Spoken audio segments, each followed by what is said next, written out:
Bonjour et bienvenue sur Little Carnivore. On se retrouve aujourd'hui pour parler de chats, bien sûr, et je me suis rendu compte que c'est un sujet sur lequel je vous ai déjà fait un article, mais que je n'ai encore jamais abordé en vidéo, et pourtant je pense que ça peut en intéresser beaucoup d'entre vous. C'est comment introduire un nouveau chat dans sa famille. Donc vous le savez sûrement, j'ai deux chats, Néline et Praline. On a pris Praline à peu près 1 an et demi après Néline, donc Néline avait déjà 2 ans, et donc on a dû faire des introductions, et il y a quand même pas mal de clés et un protocole à faire pour mettre vraiment toutes les chances de votre côté et pour s'assurer que vos deux chats vont bien s'entendre. Déjà aussi, petite note, c'est que les chats de base sont plutôt des animaux qui sont solitaires, mais ils peuvent s'adapter à la vie en communauté. Il n'y a pas vraiment une règle générale, on peut pas dire tous les chats préfèrent être seuls ou tous les chats préfèrent avoir la compagnie d'un de leurs congénères. Ça va vraiment dépendre de l'individualité du chat, ça va aussi dépendre de leur âge. Si vous avez un chat qui est âgé, il va avoir plus de mal à s'habituer à un nouveau congénère s'il a vécu toute sa vie seul. Au contraire, si vous avez un chaton ou un chat qui est jeune, ça sera beaucoup plus facile. Vous avez un chat qui est casanier, qui a du mal avec le changement, introduire un nouveau chat, ça va être plus difficile que si vous avez un chat qui est vraiment ouvert au changement. Dans ce cas-là, ça sera plus facile. Donc il y a aussi toutes ces choses, bien sûr, à prendre en compte lorsque vous décidez d'adopter un deuxième chat. Il faudra aussi, bien sûr, adapter l'environnement. Ça va aussi être un paramètre très important pour le succès de la vie en communauté de vos chats. Il va falloir qu'il y ait assez de ressources pour tous les chats. Il va falloir assez de lits, d'endroits pour se reposer, assez d'endroits en hauteur, assez de cachettes. Pour les litières, il vous faudra au moins une litière par chat plus une, voire même si vous pouvez en rajouter d'autres, c'est encore mieux. Ça, je vous ai fait une vidéo entière sur les litières. Bref, il faudra vraiment tout démultiplier et toujours essayer d'avoir plusieurs points d'accès pour éviter qu'il y ait une ressource qui se retrouve bloquée par un chat ou qu'un chat puisse bloquer un autre chat dans des endroits. Ensuite, ce qui va vraiment être très important et déterminant pour la relation entre vos deux chats, ça va être l'introduction que vous allez faire. Néline, c'est une chatte qui tolère très bien les changements. On a voyagé avec elle de nombreuses fois et elle est très joueuse, surtout à cet âge-là, quand elle avait encore 2 ans. Vraiment, elle était vraiment toujours en train de courir partout, et c'est pour ça qu'on a sélectionné Praline. On voulait un chaton qui soit aussi très joueur pour qu'elles puissent jouer ensemble et donc que leur caractère soit compatible. Si vous avez un chat qui est très placide, peu joueur, plutôt du type à faire la sieste toute la journée, et que vous ramenez à la maison un chaton qui court partout, ça va pas forcément lui plaire, et donc vous ne mettez pas toutes les chances de votre côté. Praline est vraiment avec un caractère qui est assez extraverti et dynamique, un peu comme le caractère de Néline, pour mettre toutes les chances de notre côté. Donc on est rentré le soir avec Praline de chez son éleveuse. On avait quand même fait pas mal de kilomètres puisque son éleveuse est à Grenoble et que nous on vit à Antibes. Et là, la première étape de l'introduction, ça va être de séparer les chats. Le nouveau chat, donc le chaton ou le chat adulte que vous adoptez, vous le gardez dans une pièce séparée que vous avez préparée pour l'accueillir. On avait préparé notre chambre pour Praline avec une litière, un point d'eau, on lui a mis de la nourriture, un griffoir, des jouets et des cachettes pour qu'elle puisse se cacher si elle en ressent le besoin, puisque le chat arrive dans un nouvel environnement, il faut qu'il puisse se sentir à l'aise. Avec Praline, dès qu'elle est arrivée, on n'a vraiment pas eu de problème pour qu'elle soit à l'aise dans son environnement. Elle est tout de suite sortie de sa cage de transport, elle a tout de suite commencé à explorer la chambre sans aucun problème. Mais donc cette première étape d'avoir votre nouveau chat qui est séparé dans une pièce, il faudra rester à cette étape le temps que le nouveau chat soit confortable. Et en attendant, il faudra bien que vous continuez à vous occuper de votre chat résident de la même façon qu'avant, en lui donnant tout autant d'attention pour pas qu'il se rende compte qu'il y a quelque chose de bizarre ou quoi que ce soit.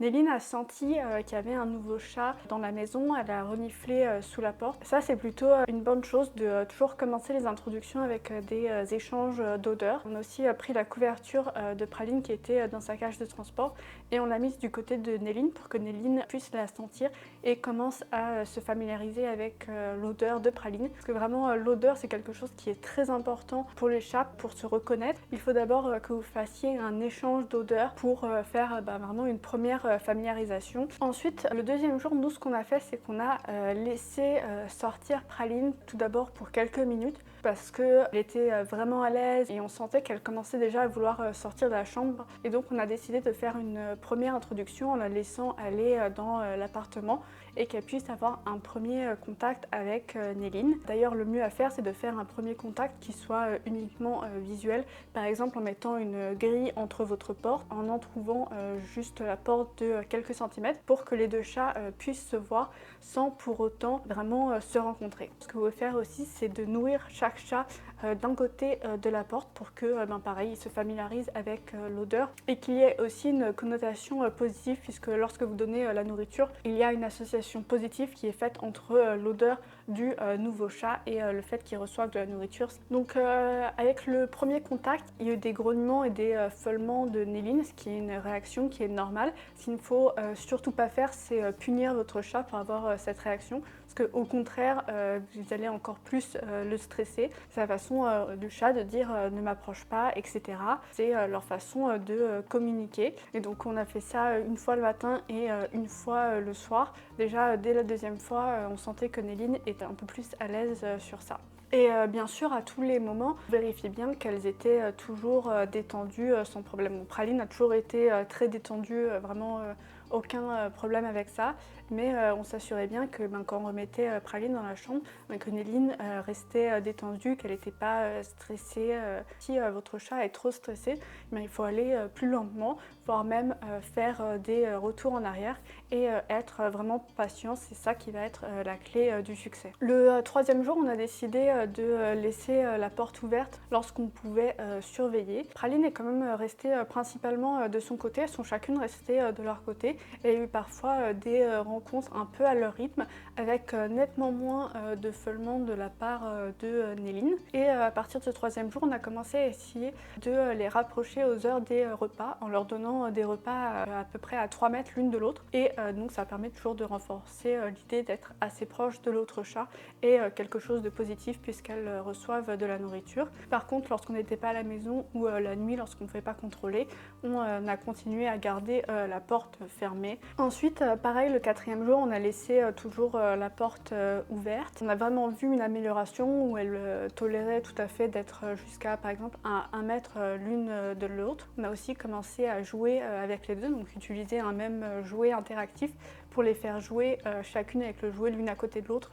Et comme il n'y avait vraiment plus aucun signe d'agressivité de la part de Néline, on a arrêté de fermer la porte pour la nuit. Par contre, on continuait de les séparer lorsqu'on n'était pas à la maison. Ça, c'était aussi en particulier parce que Praline était un chaton qui aime beaucoup faire des bêtises. D'ailleurs, c'est toujours une chatte qui aime beaucoup faire des bêtises. Donc, on l'a gardée surtout enfermée dans notre chambre pour éviter qu'elle casse des choses dans l'appartement lorsque on n'était pas à la maison. À partir du 5e jour, elles ont vraiment commencé à avoir des contacts avec Néline qui venait vraiment renifler Praline. Et elles ont aussi commencé à jouer. Chez les chats, ça peut être un peu difficile parfois de déterminer si c'est du jeu ou si c'est vraiment des attaques parce que ça peut avoir l'air assez violent. Les différences, ça va surtout être au niveau en fait du son.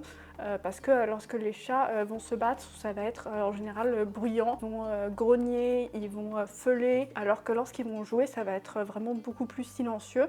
Et aussi lorsqu'ils vont jouer, ils vont pas se blesser, ils vont pas mettre des coups de patte avec les griffes, ils vont pas vraiment mordre. À chaque fois, ils vont faire semblant. Donc nous, on pouvait vraiment voir que c'était du jeu. Même aucune des deux ne feulait ou ne grognait. Et elles ont continué donc à jouer régulièrement.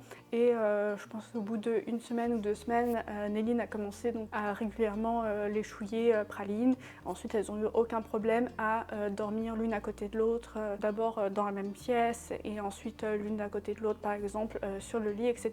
Et maintenant, elles s'entendent toujours bien. Bien sûr, parfois, il peut y avoir des feulements, c'est normal, c'est une façon au chat de communiquer « Ah, là, tu es trop près de moi ». Souvent, Néline va communiquer à Praline en feulant.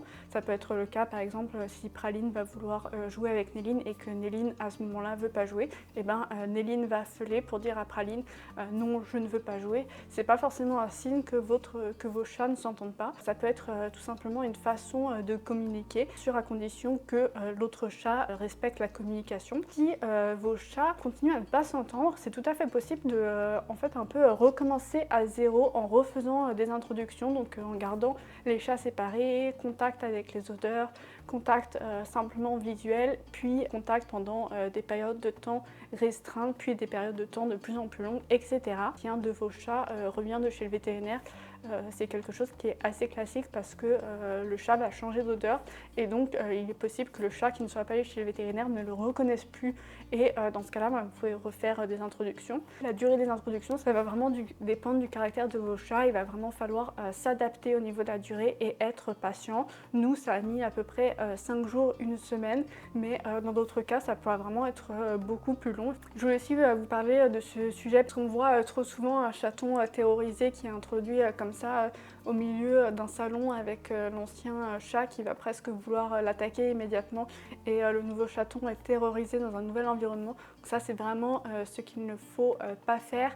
Il faut aussi ne pas tenir les chats dans vos bras ou quoi que ce soit. Il faut vraiment les laisser libres pour qu'ils puissent exprimer leur comportement et aussi ne pas être frustrés de ne pas pouvoir bouger. Les seuls cas où vous devrez éventuellement les séparer, c'est si vraiment il y a une attaque, mais si vous faites des introductions progressives, normalement il n'y a aucun cas où il pourrait y avoir une attaque puisque justement on est progressif. J'espère que cette vidéo sera utile. N'hésitez pas à partager en commentaire comment ça s'est passé lorsque vous avez introduit un nouveau chat dans votre famille et comment vous avez fait les introductions. Ça permettra d'échanger entre nous. Si vous avez aimé cette vidéo, mettez un pouce bleu et abonnez-vous et on se retrouve très rapidement sur Little Carnivore pour une prochaine vidéo. À bientôt!